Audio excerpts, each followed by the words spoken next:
CM108FXB Hamtech, welcome to my channel. This is the CM108 that we will be modifying for an all-star node.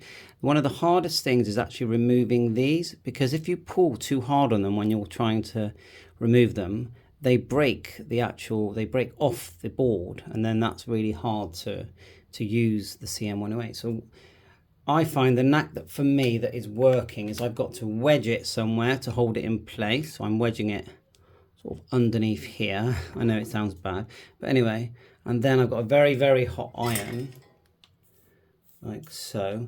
And once you start to heat, I've got some tweezers, and once you start to heat, don't pull, but you just start to get something very thin underneath this metal thing, and you can start to lift one side off. This is, see if I can get you in a bit closer. So, you know, it's hard to do for me to do it under the camera, but I'll just try and get one in. As soon as it's loose, you only want to get it in there, because once the thing's in there, then it will just start to lift. Then the metal thing will start to lift.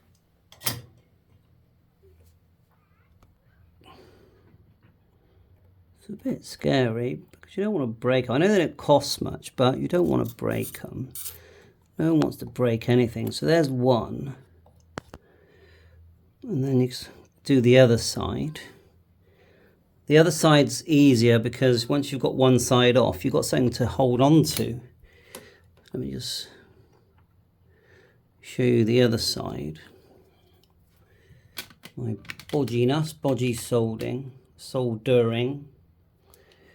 Right, here it goes. So we're going to hold it there. We're not going to pull, because if we pull, the iron is as hot as it can be, and it's not a very small iron either. That doesn't help. Then we just heat until it lifts off on its own. We don't want to pull it, we just heat. And when it's right, it will just lift off on its own. See that? And so the trick is getting hold of the first. If I heat that now, it's quite hard to get under it with the tweezers. So you have to just get under it without pulling. Give it a go. Bye for now.